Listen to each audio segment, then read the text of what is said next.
Good morning and good afternoon, everyone. Welcome to today's webinar. Thank you for joining us for this interview with Medal of Honor recipient Melvin Morris. I want to make sure that you're familiar with our setup before we get started today. You have full control over your view of the webinar and which tools that you want to see.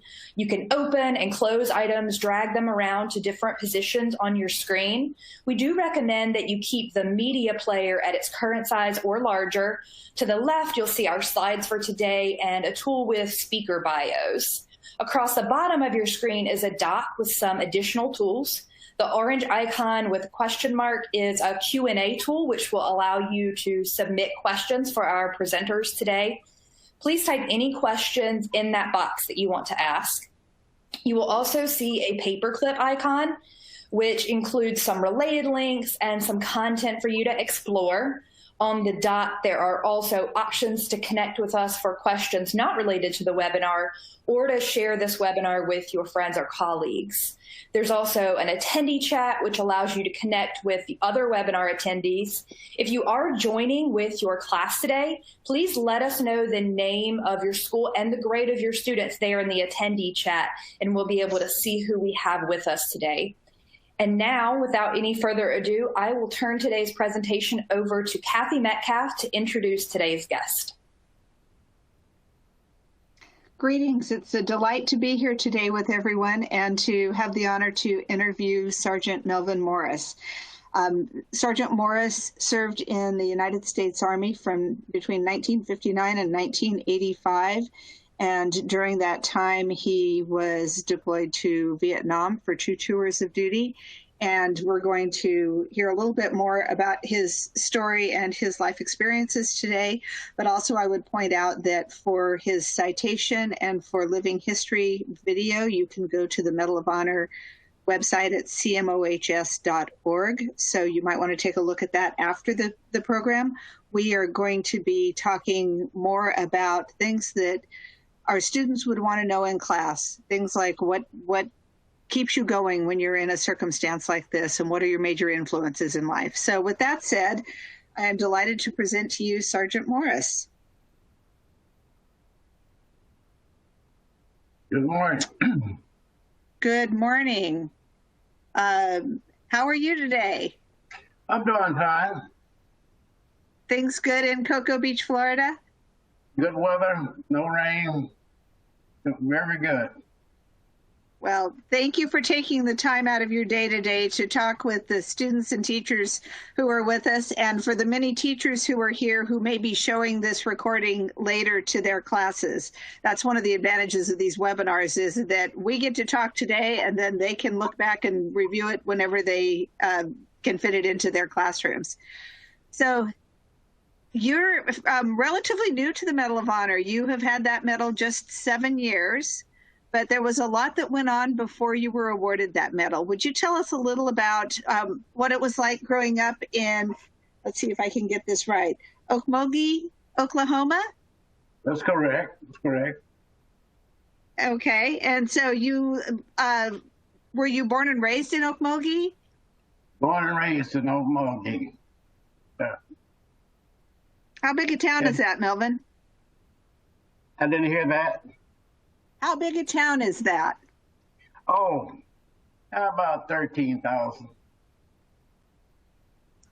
So Midwest town, and you had a pretty good sized family, you told me? With parents, a total of 9.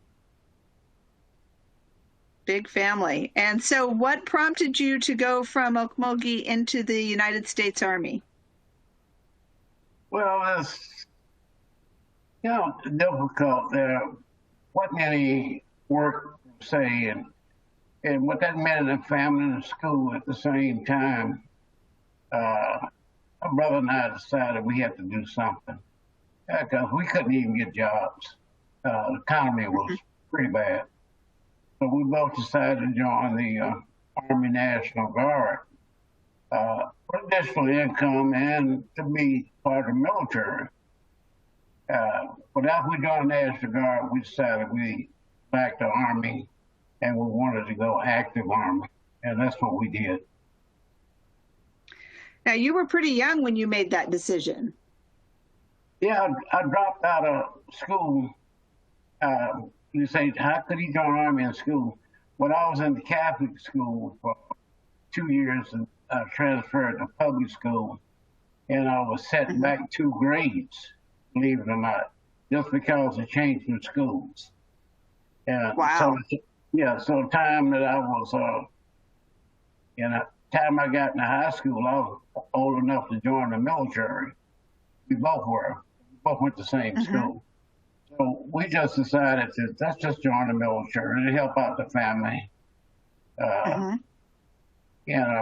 We didn't really see a future there. And that's why it's so important to really have your mindset on a future. Yeah, but we didn't have it at that time. The only thing that we had was thinking about the military. We never heard a word about college, but we didn't know nothing about that. So, sometime in that situation, you go to school sometime you don't. Sometimes you're working with relatives or your parents, then back in school. So it was rough. It was rough. Right. Well, it sounds like you made a smart decision in the circumstances to pursue an opportunity with the Army. Now, that was before we were officially involved in the Vietnam War, correct? Yeah, that was 1959. And, even though we dropped out of school, it wasn't a good decision, but at that point, really, we didn't know which way to turn. And so we turned to the military because you had a depressed economy. It's too easy to get in trouble. And we didn't want trouble this way. We wanted to make something out of ourselves. So the military was an option, the best option. That is great. Now, how long were you joined the National Guard? How long were you in the Guard before you went to the regular Army? I was in the National Guard for a little more than a year. And I requested to join the active Army. So I went active Army in August of 1960. But you weren't satisfied with just the regular Army, though, correct? No, I wanted to do more and more and more. And, I was a volunteer, right? So when I got active Army, I volunteered for airborne school. Airborne was very prestigious back then. And so I wanted to be part of that. And in addition, they paid extra money. And you got to remember, back during that time, private first class made $92 a month. The airborne pay was $55 a month. So that's a lot of money to jump out of an airplane back then. And so that was 55. Yeah, it was 55 on top of the 99. Right. Exactly. That's a significant increase. I don't know if it would convince me to jump out of a perfectly good airplane, but okay. But it was okay. It's, you just want to, my mindset was to be the best I could during that time. Yes. And to keep pushing. And so after I volunteered to go airborne, graduated from airborne school, I volunteered for the Green Beret. And that I'll never forget because my peers were telling me, oh, you little rascal, you're not going to ever get picked up by a Green Beret. They don't want people like you, and you're too young and too small. But I didn't let that discourage me. I put in my paperwork anyhow, and I got accepted. And I graduated from the Green Beret. That was in 1961. And the Green Beret, I think that probably many of our viewers are familiar, but that was the elite of the Army. That was the elite at that time. During that time, you had the Green Beret, Rangers, and Airborne, of course. And so I wanted to keep going as far as I could go. as I could be allowed to go. Very good. Now, was being a Green Beret what then thrust you directly into Vietnam? No, difficult because, your training is about, you can sum up about like 2 years. And during that time, you had to do OJT with the team before you're accepted as a Green Beret. You got to pass all phases to become a Green Beret. And most of the men in the Green Beret at that time, they were over 21. Most of them had been sergeants already. Some had combat experience. And they were normally picked to go on missions, I would say. And you were considered last unless you were extremely good. So I had a difficult time with getting to Vietnam back in the early 60s because the Green Berets in Vietnam in 61. So during the conflict up to 1965 is when it really started. I still had difficulty getting Vietnam, so I volunteered. It took until I kept volunteering. I finally was approved in 1969. That's a long time. That is a long time. Now, in the meantime, you continued training and working toward being a combat soldier, correct? Right. I was transferred during that time for Vietnam to the 82nd Airborne Division. And when I got there, they immediately had to go to the Dominican Republic because of the uprising. So I spent a year and a half there. And then I came back and I re-volunteered for Green Beret. Went back, took training again, and volunteered to go to Vietnam. And I was 67 and 68, and eventually I got approved in 1969. Okay. So you were a fairly experienced, not directly in combat, but you were a very well-trained soldier by the time you went to Vietnam. Yes, and actually, it was some combat in the Dominican Republic, and I was involved in it, and so I had some experience of what it was like before I went to Vietnam.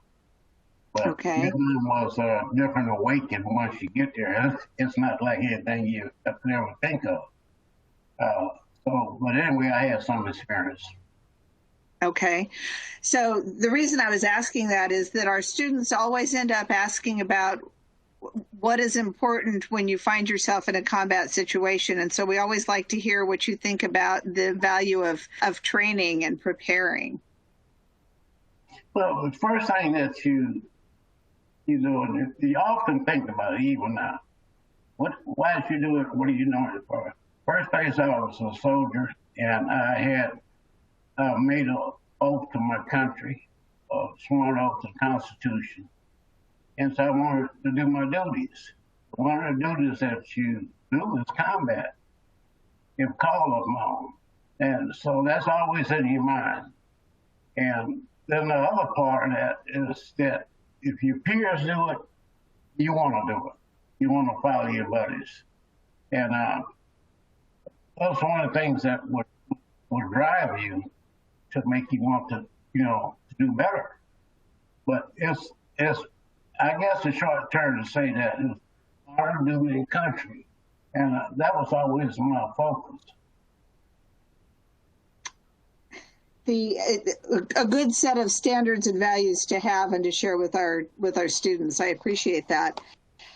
When you were in Vietnam and facing what turned out later to be your Medal of Honor action, one of the things that happened was that your command, what really triggered your action was that your leader at the time was wounded and in fact killed in action.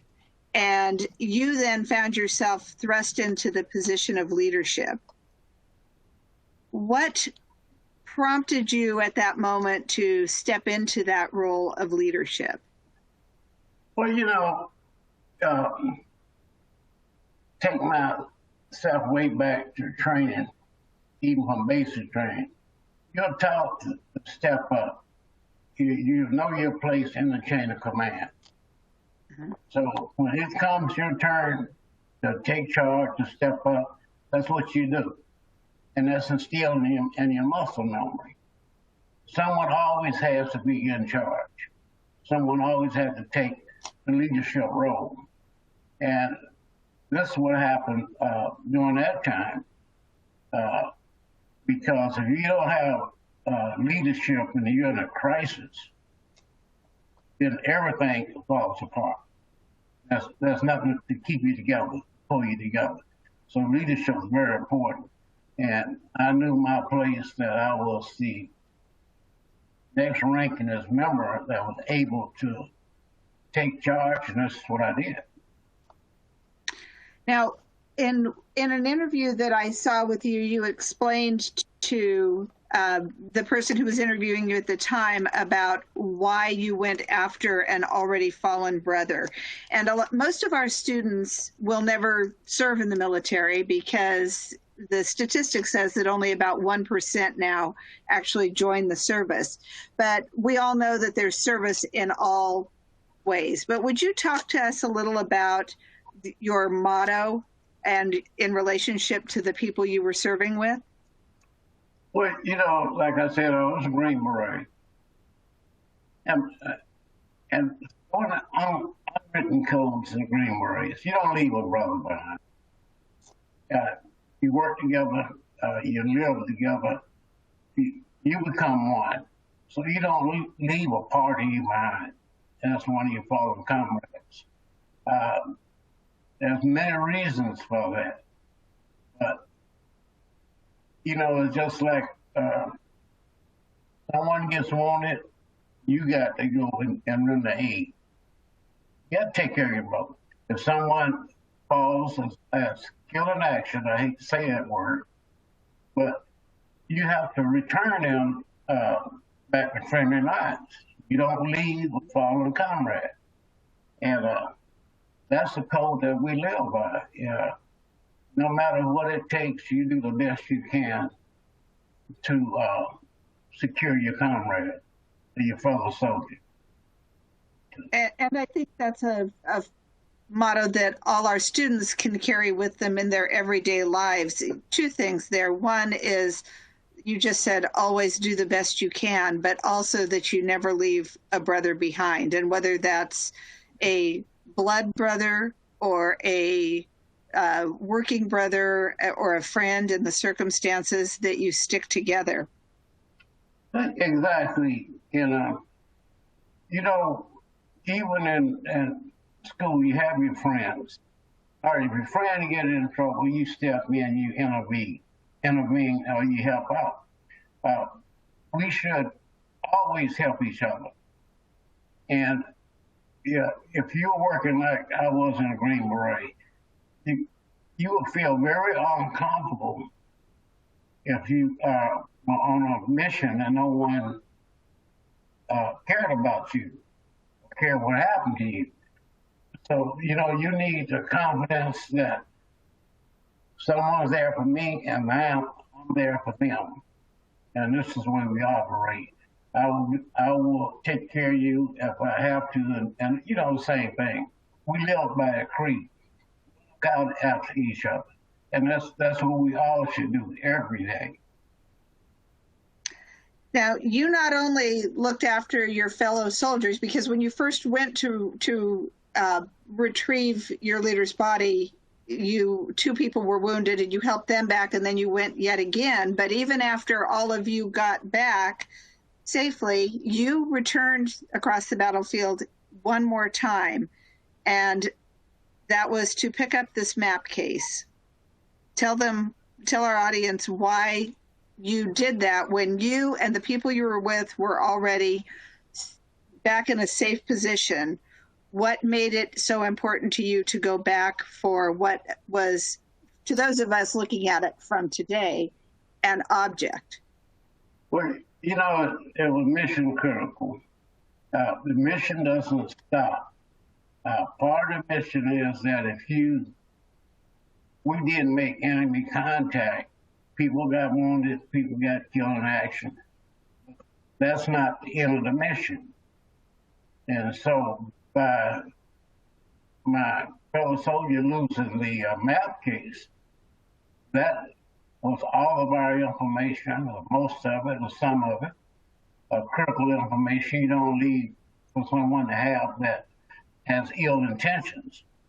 And so that information I had to get back, because that would affect future missions if I didn't get it back, because that changes everything. They have the knowledge that they shouldn't have about you and your operations. And so I thought it was critically important. I know it's very dangerous to do that, but that is part of the job. And I knew that I had to do it. I didn't have anyone else to do it. More important things for our students to hear, that it was part of your job, that it was what you described as mission critical. And I think that that's a phrase that our students could apply to their everyday lives. I know it's very much a military phrase, but mission critical is something that we should all think about. What's important for us to do to get the job done? And I think that therein, you going back into the circumstances 3 times at the risk of your life really is what added up eventually to the phrase above and beyond the call of duty. Yeah. I want to go ahead. Yeah, see, there's one part about it is, your mind is clicking, your mind is working, and you have a job to do, right? So if you find out that your fellow soldiers are in trouble, you got to really start to thinking. And the thinking process really has to work fast. And then you pull on all the resources and training that you ever had. So if you got fellow soldiers in trouble, you have to get motivated, go in and take care of the problem, take charge if you have to, because it's still part of your job, it's still part of the mission. And so you got to be motivated, motivation driven. And really, you really have to have a frame of mind that these are my brothers and I have to do this. This is my mission, I have to do this. And so just a willingness to take charge and get the job done. I love that you emphasized all the different aspects of that job and how it was. It happened. Okay. No problem. How it's important that you engage not only the thinking process and assessing the situation, what you had to do to get the job done, but how also all that training you had kicked in as well, so that you could react as quickly as you needed to in a dire situation. So, yeah, one important point about this, I've heard it recently, but we hear the term muscle memory, right? And I call it redundancy. I remember we used to complain about we're doing the same thing over and over and over again. But there's always a purpose for that. That's mind development, that you got to get that embedded into your mind so when you need it, you can pull on it. And it's not something that somebody just don't know what they're doing. They're getting you ready for when you will need that information. So we get the term muscle memory. It's embedded in there. But you're thinking, I'm doing this, and why should I be doing this over and over again? No, you're going to do it until it's locked into your head, your brain. And it will come up when you need it. And I can give you a quick example. Like when I was in trouble, I was doing things that I thought I didn't even know but I had been trained over and over again, and maybe I didn't think that I still had it up there. But when I needed it, it popped up, you know, and you can remember all the processes you need to do to get a certain job done, and it's coming at you so fast, and later on you ask yourself, gee, I didn't know I remembered all of that, you know. But it's there. That's what I'm trying to say. Well, that's a great example. You know, I think that speaks very much to our younger students who are learning basic skills like math and reading, where they need to get from the point of being able to figure out what a word is to be able to look at a sign and read it instantly so they know which direction they need to go, or that they have their times tables memorized, which I don't think that they do anymore in school, but that if they don't have to stop and figure it out on their fingers, they're going to be able to come up with answers really quickly and be able to act. So now all this training that you had in the military, that I'm going to jump ahead a little bit, because after your time in Vietnam, and we'll go to the end of that story much later when you actually found out the real end of it with the Medal of Honor, you stayed in the Army for until 1985, and the Vietnam War ended in the early 70s. So why did you decide to stay in the Army? Oh, you know, when I first joined, I said I wanted to do this for a career. And young old days, we call it become a lifer. And I wanted to become a lifer. So I wanted to do my 20 because it was a great honor to be accepted into the military, and even a greater honor to stay long enough to retire. And I wanted to retire from the military. But other than that, I enjoyed it and I loved it. And I tell some of the people when I speak to them, is you got to love what you do and do what you love. When you got that combination, everything works out fine because you're going to try hard. So I love what I was doing and I did what I loved. So I did 20 plus years. That is great.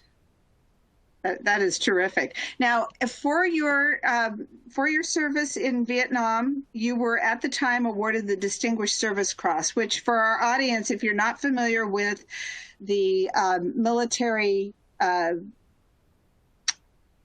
level of honors, the Distinguished Service Cross is right below the Medal of Honor in terms of the rank of medals. The only thing that is higher than a Distinguished Service Cross, a Navy Cross, and a Flying Cross is the Medal of Honor. But some years later, in 2013, you got a phone call from the Pentagon, I believe? I got a call from Colonel Davis at the Pentagon, and said he wanted to talk to me. So I told my wife, I said, you know what? I don't know what this is. And it's got to be the Man in Black, because I have worked top secret. You know, I said, I asked myself, what did you do? And I tell her, I say, you know, what would Washington D.C. want with me? I've been away from them for years, right? And she said, no, if somebody wanted you, they'd be knocking on the front door right now.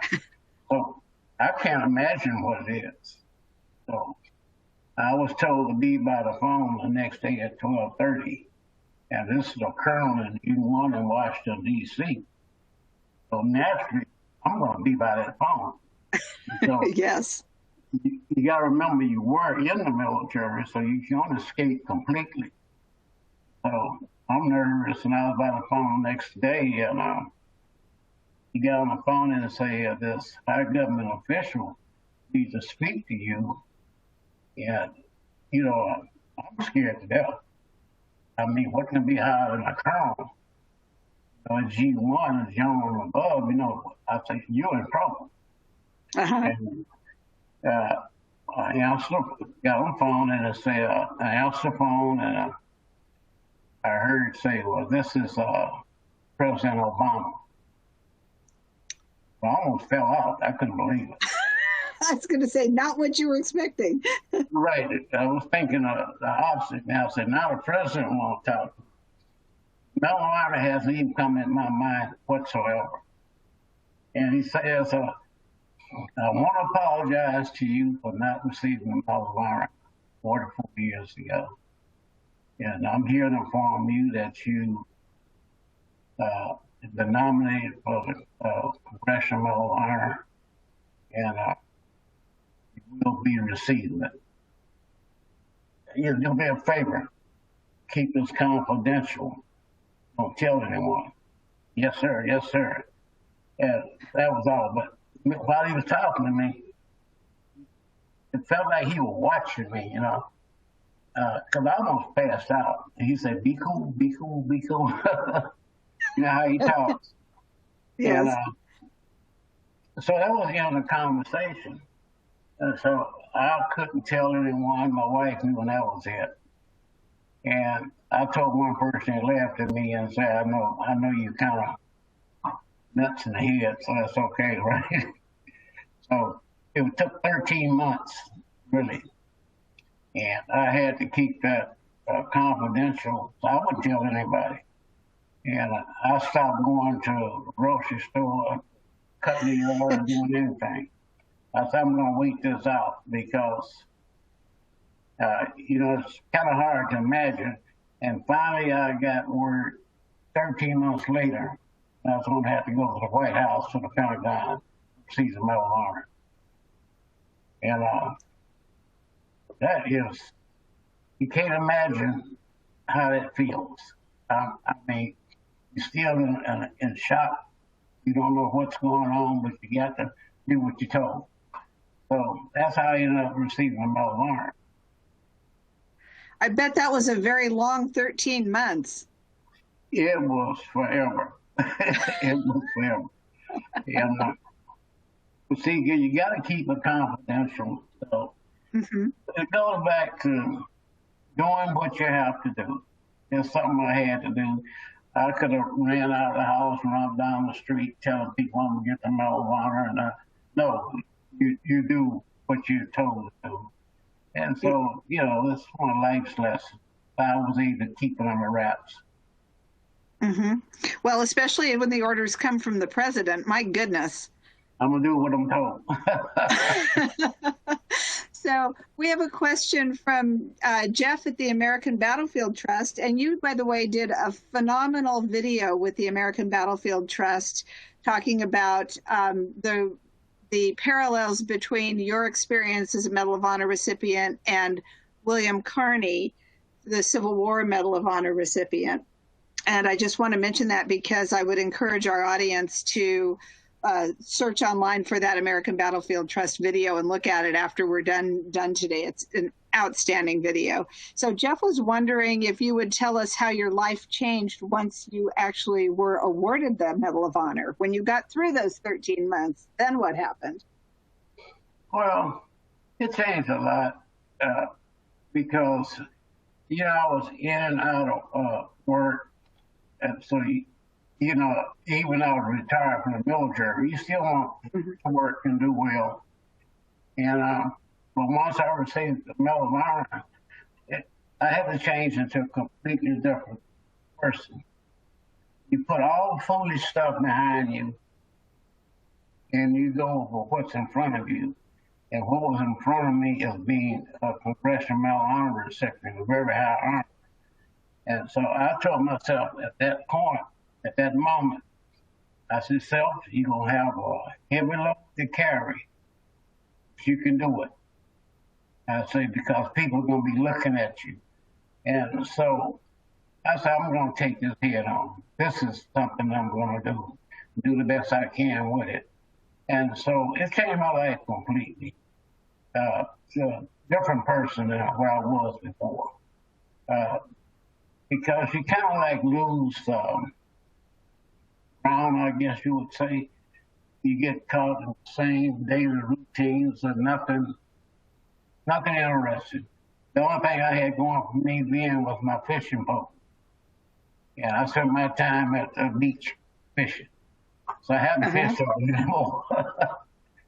Yeah, but it will change your life.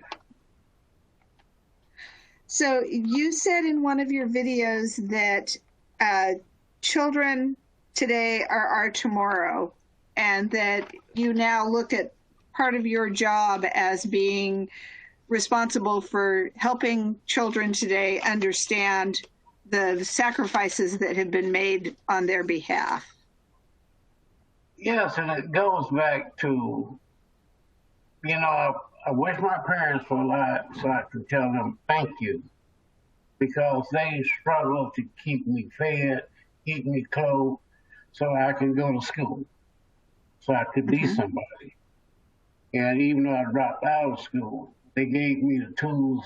I wasn't far enough to have the necessary tools to make it in life. And so I tell them, always grab a mentor. I feel like I'm a mentor to a lot of young people. And I tell them a story that I wish I didn't have to go to the military, because I missed 3 of the best years in high school. 3 of the best. And I missed a lot of education. And I had to go back to school myself, self-schooled, and then taking courses to be able to compete in the military. Because the military requires a lot of education. You can't even go in the military without a high school diploma. Yes. And so those things were in front of me. And so life doesn't end just because you got into the military. It's just starting. And without education, you don't go anywhere. You get to a certain point, and then there's a roadblock, you're done. So you have to keep going. And I try to tell all the young people, listen to me. I've been there. Don't do this. I've already done that. And listen to me. It's not good. It's not good. I regret right now that I didn't finish high school. It bothers me. Even though I was able to get my high school diploma, GED, whatever, college prep, went to college, I wish I would have just stayed with everybody else and come through life at the normal pace and get all the education I need to carry me forward. So there were a lot of things that I missed. And one of the key things that you miss is you don't have the friends that you would have had because you left them behind. You know. And so when you go to a class reunion, you can say, well, you don't know who that is, because you weren't there. You weren't there. Either when you go home, when you come back to your hometown, you don't know anyone because you weren't there. So to go all the way through high school and then to college, that's a great honor. That's the greatest thing that you can do for yourself. Very good. Well, and you bring up an important point. It's been a lot of years and times, and the military have changed dramatically. You joined just before we went back to an active draft, and at the time, the military was very anxious for more people to join, and in fact resorted to a draft because of it. But these days, what you're saying really applies. The Army gave you an opportunity you wouldn't have had, but our young people today wouldn't have that same opportunity because, as you said, they now need, at a minimum, a high school diploma or the equivalent to get into the military. So, there were a lot of people who were had the choice of going to the draft, or as I've heard some people say, maybe in some cases going to jail because they didn't have any other option. Now the Army doesn't take anybody that's not qualified. So exactly, they take people that can pass the military aptitude test, can pass the physical test. You can't do those two. You can't even get in the front door. They don't give you no breaks. And I've been involved with that for a little bit. And I was shocked at the amount of young people that wasn't able to pass the aptitude test to get into the military. I was shot. And then on the other hand, I was shot because a lot of them wasn't physically fit and they couldn't pass the performance test against the military. So the military is not a joke. We're not in a time of war right now, per se. So it's going to get tough.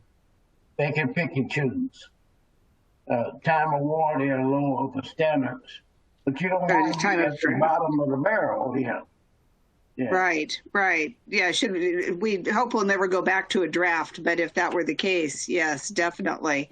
To that end, given what you just said about the importance of education and thinking and that sort of thing, this is one of our viewers asked, what do you think are the most important qualities that a young person needs to develop and practice in today's world?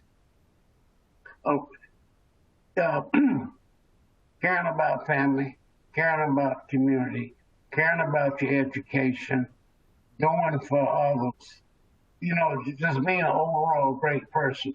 There are a lot of things that a young person can do, and one of them is really caring about the people around you. And the best thing, though, is helping out each other, mentor someone if you possibly can. There are so many students or young people that are being left behind. People see it, but they don't do anything.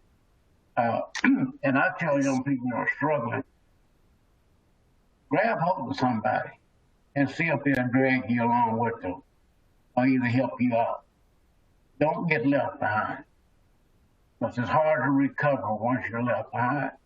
And so a lot of young people just need to keep their head to the grinding stone, honor their family, honor their community, honor their friends, honor their relatives.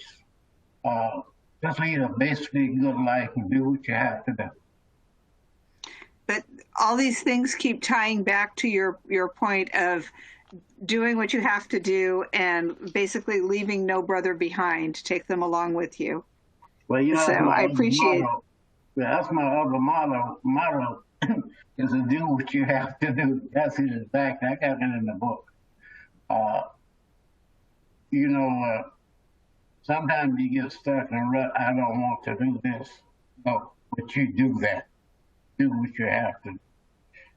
I can go back and say the times that I had to go hunting with my father to get food for the family. And snow knee deep on the ground. I don't want to do this, but I have to do it. I have to do it. Yeah, commitment. Precisely. Nothing quite like a natural consequence to convince you to persevere, right? That's exactly.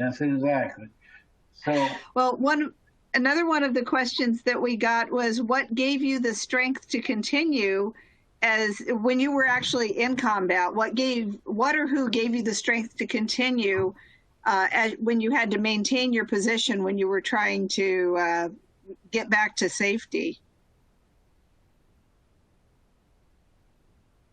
It's really your job's not over. And if you lay down and surrender, your job's over. And you don't want that.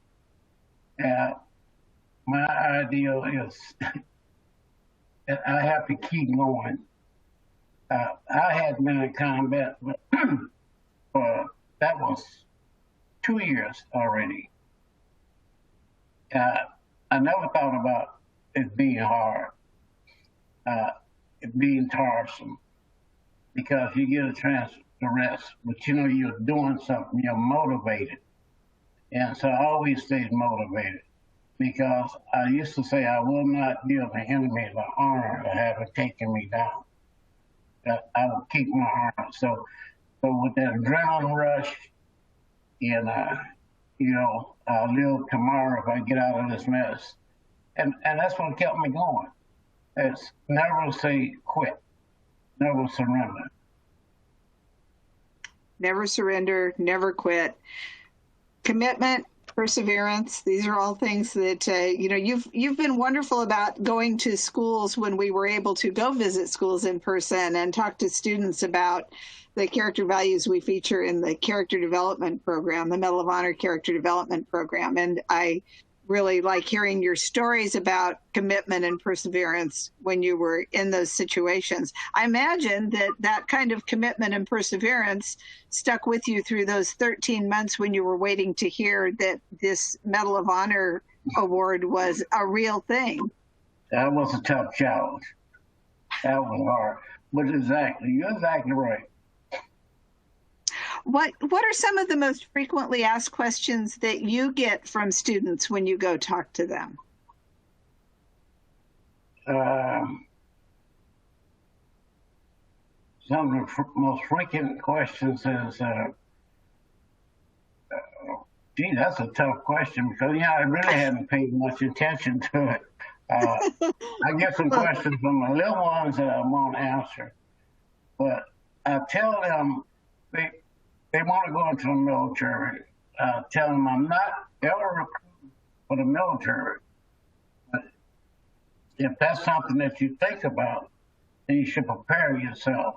And it's not going in and kicking doors down and all this combat, because I tell them there are millions of jobs in the military. And I use an example. They ask me a question about jobs in the military. I give them an example. Take a Navy battleship. That's a floating city. Everything that you have in the city is on that battleship. So there's a lot of skilled people on that ship. So you always have to prepare yourself. And they ask me questions like that. I don't talk about shooting somebody or doing that because that's not part of living. That's just the opposite. Yes. Absolutely. There's a lot more to the military than that, and that is not a reason to go into the military. Absolutely. I appreciate that. Oftentimes we hear questions about what advice you would have for those who want to go into the military, and you just addressed that. I think that that's great. And you already talked about leadership. One of our viewers asked what was going through your mind when you had been wounded. And I want to add a little to that because you say in a couple of interviews that you mentioned that when you went to retrieve your leader's body, that you gave him last rites. And so I think that probably faith plays a little bit of a part in this. Did you have any particular thoughts other than just getting the heck out of there when you had been wounded? Well, I wish I had it in here with me. I still have my military Bible from 1959, and I use that for strength. And so it's been in every conflict, it's been everywhere, it's not everything. I still have it. But then again, you think about, well, my life doesn't end here because I'm not going to let it. So you could continue to fight. I always kept a clear mind. And you'll hear about people that their life was flashing by them or this and that. None of that happened to me. But I always stayed focused that as long as I'm on 2 feet, I'm still able to fight. I'm still able to do my job.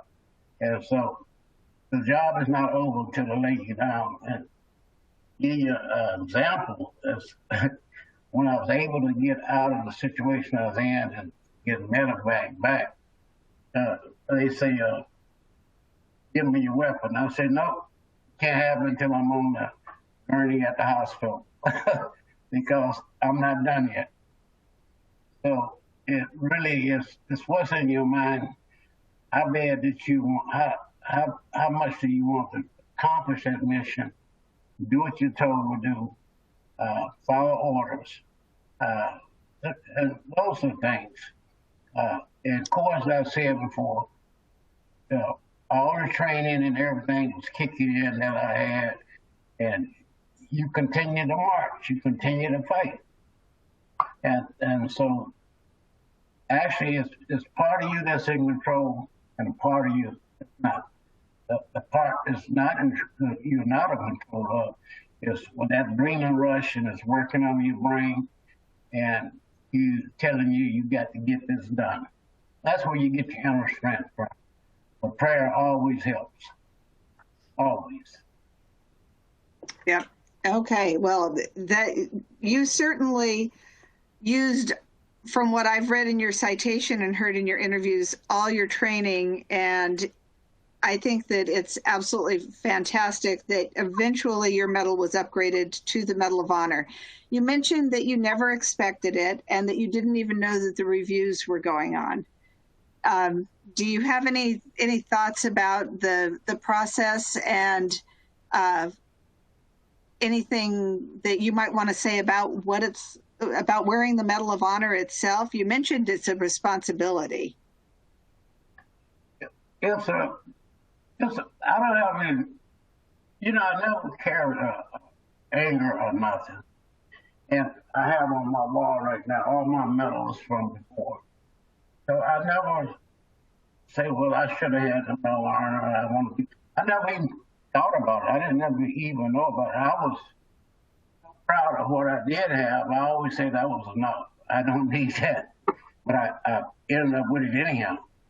But the process is with the government trying to correct some issues that they had, and they've done that, and they're still working on it. I'm proud of that.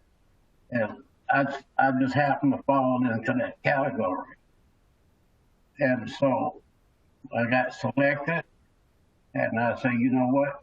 You got a new job now, and that's carrying the Medal of Honor. And it's heavy as the rucksack you had in Vietnam. But don't let it get you down. Just keep moving on. Keep doing what you're doing. And get out there and show people that life can change. And you accept the changes. And I had to accept the change. I'm a Medal of Honor recipient and proud of it. And I'd have to share it. And you really have to share the Medal of Honor. It's not yours. It belongs to everyone. People stop me and say, oh, you're a Congressional Medal of Honor recipient? Yes, sir. Oh, I'm so proud to meet you, sir. So it don't belong to you. It belongs to the people. Well, I would point out to our audience that what you did in Vietnam that earned you the Medal of Honor did not change in 2014. But rather the country's recognition of you for having done that changed in 2014. And that was so very important. It was an important part of our history. And while I know that it changed your life, I think what's most important is that it also changed our lives. And I want to thank you from the bottom of my heart for you taking the time to spend with us, both with our teachers and with our students, and for when you come and do these things in person too, and for bringing your wonderful wife, Mary, along with you. How long have you and Mary been married now? 59 years. Wow. So were you already in the service when you got married? I was in the service for, I think, a year. So she knew what she was getting in for a little bit? Yeah, I always tell her you set your fishing hook and you snagged me, so yeah. Well, I had the privilege of going to a high school a few years ago. I don't know if you recall, but you and Mary came together to talk to the students, and we had some young cadets, some JROTC cadets, and a couple of the young women asked if they could ask Mary questions, and she reflected the same kind of values that you have, and that was just wonderful to hear her address the questions for these high school students as well. So you two make a great team. Before we wrap up today, do you have any particular messages you would like to share with our audience? No, I always like to say, people don't like to step up to the plate. They don't like to get committed. But commitment is part of our life. And sometimes we have to do the hard stuff. Whether it's voluntary or involuntary, we're going to be in a situation where we have to step up to the plate. And when I say step up to the plate, that I mean help someone out in a difficult situation, a dangerous situation. And my mind always goes back to 9/11. I don't ever mention that much. And why it goes back to 9/11, because here you got 400 fire officials and police officers committed to their job, going to a building that they know that could collapse. And that's a lot of motivation for me to keep doing what I did. They didn't have to do that. All of them could have stopped and none of them could have stopped, but they know their duty. And so when they say do to honor country, they mean it. And so that inspires me a lot. Well, Sergeant Morris, you are a fine and wonderful example for all of us to practice duty, honor, and country, and to maintain our commitment to getting our jobs done. Thank you so much for your time today, and I look forward to hopefully seeing you in person sometime soon with students and teachers across the country. Yeah, I'm hoping for that day. I miss you, okay? It's mutual. It's mutual.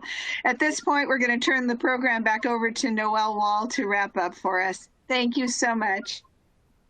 Thank you, my friend.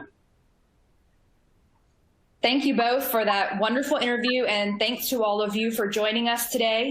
Please visit us at cmohs.org to access all of the lessons of the Medal of Honor Character Development Program, to learn more about the Medal of Honor recipients by reading their citations, watching their videos. You can also get information about our upcoming events, including upcoming webinars.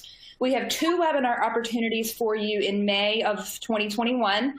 I will be leading a webinar on May 5th with Medal of Honor lessons to use with students, and Kathy will be back to interview Medal of Honor recipient Paul Buca on May 26th. You can find that information on the website. Also on our website, you can access our new online training, which introduces educators like you to the Medal of Honor Character Development Program and prepares you to use the lessons and materials with your students.